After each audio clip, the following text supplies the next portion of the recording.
Okay, guys, let's do a little bit more. I have a few minutes now. I'm gonna do my best. Um, we're gonna find an inverse. All right.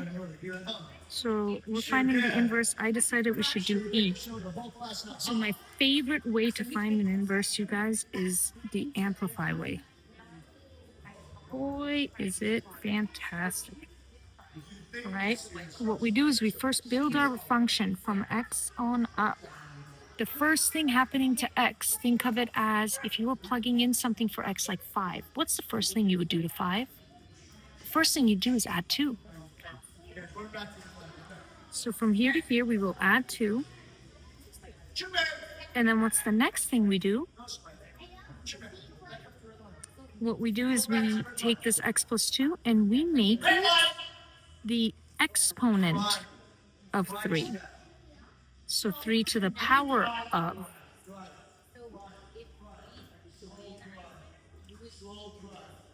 And then the last thing we do is minus 1. 3 to the x plus 2 minus 1. And so what we get is our function built out right here. And now to find the inverse, we'll start with x right here, and we work it back, doing the exact opposite. So instead of plus 1, instead of minus 1, I'll do plus 1. And then instead of an exponential base of 3, make it the exponent of 3. The opposite of this is a log base 3. So I will log base 3 the previous step. And then finally, I'll take my previous step and I'll do the opposite of plus 2, which is minus 2. Log base 3 of x plus 1 minus 2. And that is it. That's it for inverses. You guys can do it. You can do it for all of these. Even these ones that are fractions, you guys. All right. All it's going to do is make your log base a fraction. Please don't be afraid of it. Okay. It'll just be a fraction as your log base.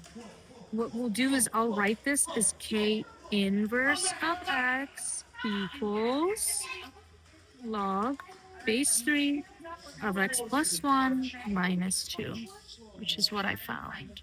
Okay? All right. Let's keep going. Let's keep going.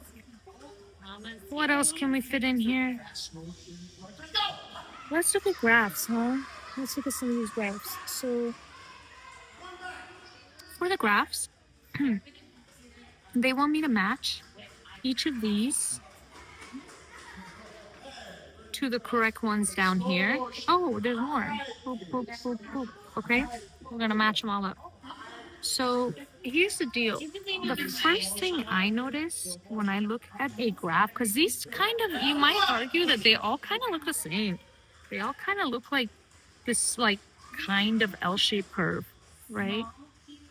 But what I notice is some of them flatten out vertically, and some of them flatten out horizontally. All right. The ones that flatten out horizontally have a horizontal asymptote. And a horizontal asymptote means my graph is exponential.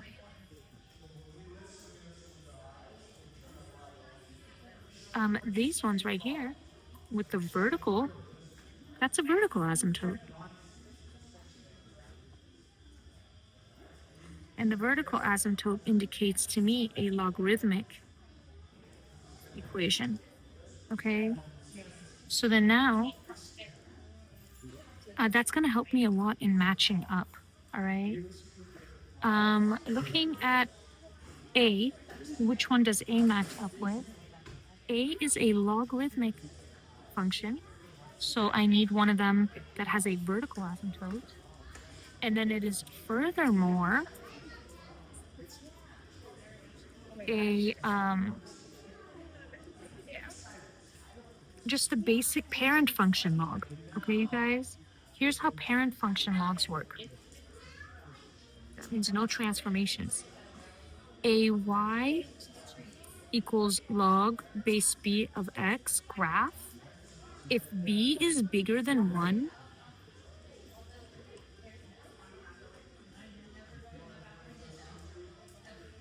it always looks like that, okay? And then if b is less than 1, then it looks like that. But this is the shape that they've got, okay? They have their vertical asymptote right here where they flatten out, and that's what they look like. So this log base 2 of x, 2 being bigger than 1, I'm looking for this, all right? Let's go see where that is.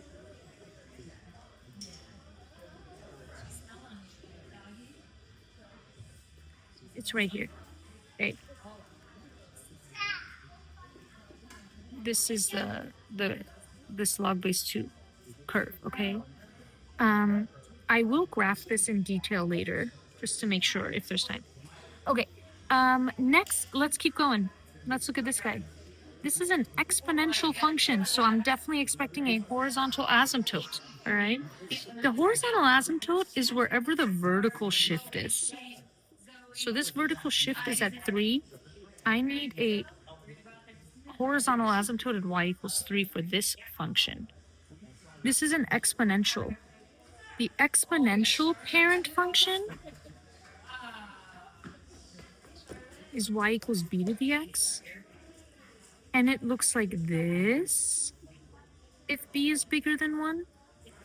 And it looks like this if b is less than 1. So for our particular situation where b is greater than 1, this is the type of graph I expect. However, I do also expect it to be flipped vertically. That's a vertical reflection. So then instead of this, I'm expecting this with a vertical flip. And then I'm also expecting it to be up 3. So boop, boop, boop, boop, boop, boop, boop, boop, something like that. And I recall seeing that, as a matter of fact, right here. All right. It's up 3 and it's flipped upside down. It's got all the stuff that we knew it should have right there. This is B. Okay. All right. Let's keep going. C. Oh, this is going to be a cakewalk because we already did A. If we know what A looks like, you can't see everything. There it is. If we know what A looks like and A is over here looking like this, the C is just like A, but with a horizontal reflection. So instead of this, it'll flip horizontally and be this. Okay, so where is that? Right over there. Okay. All right, let's keep going. Now we have this guy, which, based on what we knew from before, a base, exponential base less than 1 is that kind of a curve. And then I'm just shifted around. I'm shifted to the left 1 and up 3. So which of these looks like that, but a little to the left and up? Right here. That shape, a little left, a little up. It's fantastic. This is D. All right. And now I got a couple more. 2 equations and or descriptions will have no match. So let's keep going. Let's keep going and do E. We want an increasing function with an asymptote at y equals 3. Y equals 3 is a horizontal asymptote. Y equals equations are horizontal lines. So what they're really indirectly telling me, other than the fact that there's a horizontal asymptote, they're telling me exponential function. So I want one that's increasing and it's exponential. Okay, so sorry guys, I paused the video for a second. I'm trying to remember where I left off. I know that E, we figured out that we're looking for an exponential equation with an asymptote of y equals 3 that's increasing. So increasing, you guys, means that if I'm on the left side of the graph and I'm walking, which way would I be going, up or down? That one is a definite down decreasing, okay? Let's look at this one. This is a logarithmic. It's not exponential. This one also has a vertical asymptote. So this one's a logarithmic. Here is an exponential because there's a horizontal asymptote. Where's the horizontal asymptote? At y equals 1, 2, 3. So far it's checking out. And lastly, if I'm standing on the left side of this function, am I walking uphill? And yes, I am. All right, this is increasing. This is E. Okay, and now over here, let's look for a function with an intercept at 0, 5. Ooh, they didn't specify the type of intercept here. However, 0, 5 tells me it's a y-intercept. And an asymptote at x equals 3. This is a vertical asymptote, which means I'm looking at a log. All right, let's go see. A logarithmic equation, asymptote vertically over 3. No, I don't see any of those. None of the vertical asymptotes have moved from 0. They're all at x equals 0. Oh, no, just kidding. Oh, no, see, this one was horizontal. Horizontal. This one's vertical, but again, it's at 0. I think this is one of the ones that does not have a match. Okay, we want a decreasing log with an intercept at 1, 0. Okay, 1, 0 is a x-intercept. Wait, what? Okay. So let's look for a decreasing logarithmic function. All right, there's only one that we haven't touched. That's this guy. And it definitely is a decreasing, and it's logarithmic, and it has an intercept at 1, 0. That's our guy. And this one doesn't have a match just by process of elimination. Do we have one with a horizontal asymptote at 3 and a y-intercept at 0, at 1? Let's see. Horizontal asymptote 3, check. Y-intercept 1, no. None of these have a y-intercept 1. So that's it. This one also doesn't have a match. So that's that one, you guys. Rate of change, you guys, we did in class. It's slope. What else should we do? We should do number 2. Number 2 is a big deal. They give me an equation 50e to the 0.2x.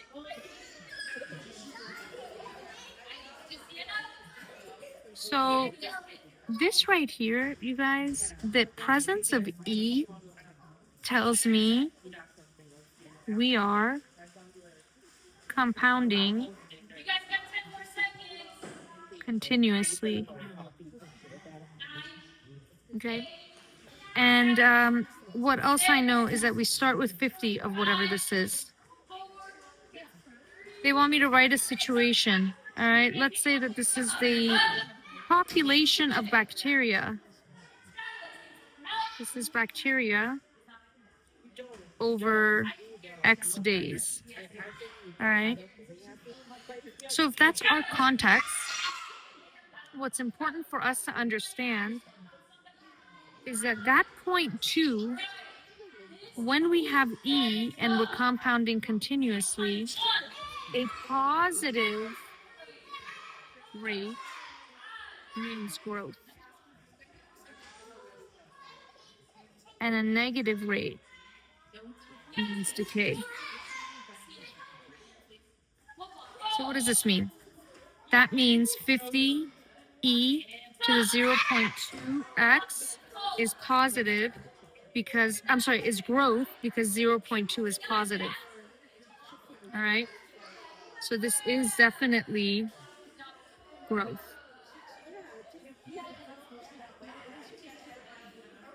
What decay would have looked like is 50e to the negative 0.2x. That would have been decay. All right. That's not what we have, though. We have this. And what this means is that I am growing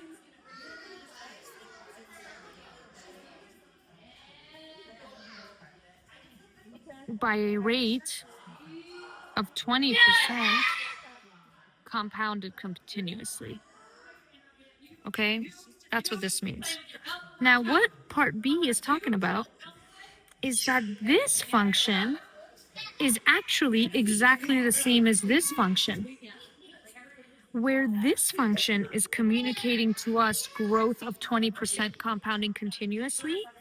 This function is conveying to us a growth of 22%, not compounded at all. 22.14 to be specific. Okay? So how did this come to be? How did they find that a 20% compounding continuously rate is the same as a 22.14% straight growth rate? Okay? The way they found it out is to take this guy right here and actually calculate what e to the 0.2 is. All right, if you go to your calculator has a button, e to the x. If I'm not mistaken, it is the second t and your ln t. And when you press second ln, that's e to the x. What the calculator does is it makes this for you. It says e to the power of, and waits for you to tell it what. And you're going to tell it 0.2. And then you could close the parentheses or just press enter. And then your calculator will spit out this number. Okay.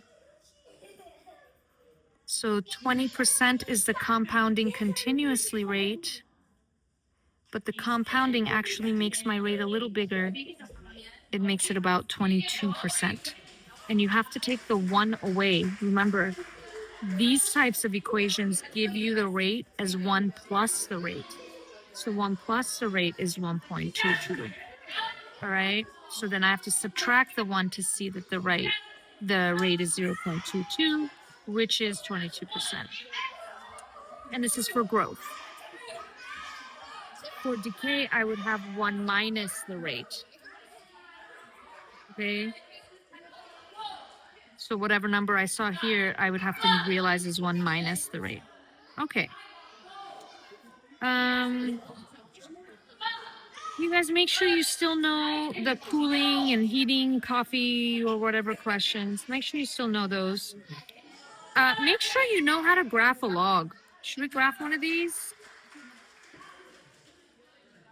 We should graph it, you guys. In my opinion, the easiest way to graph something like y equals log base 2 of x is to obtain its asymptote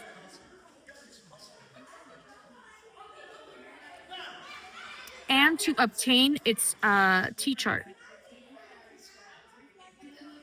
But how do I obtain this guy's asymptote and t-chart? Because logs tend to, give us a little anxiety. So what I recommend is for you to first turn this into its inverse, which is an exponential 2 to the x, okay? And then you can make that t-chart. Remember, -1, 0, 1, and then flip the base, 1, keep the base the same. There's the t-chart. So over here, where I want the t-chart of my log function, it's going to be easy peasy. All I got to do is swap the columns here. The x's are 1/2, 1, and 2, and the y's are -1, 0, and 1. Okay? Now, the asymptote, I still don't know. So let's go back. We know exponential functions have horizontal asymptotes, and we know they are at y = 0 unless there's a vertical shift, okay, which there is not. So it is y = 0. So I can find my asymptote over here by realizing that it must be vertical if it's the inverse. And instead of y = 0, it's x = 0. And if I take this information to the graph,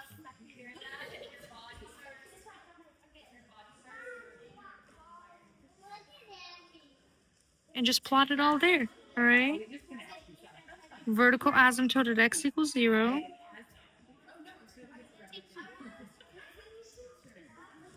And then my points are 1/2, 1, -1, 1/2, -1, 1, 0, and 2, 1. So then you just draw it approaching the asymptote, the point that's closest to the asymptote, and then the rest we just connect out to get the log, okay? All right, you guys. I think we've done a good amount of these. I think you guys should be good. All right.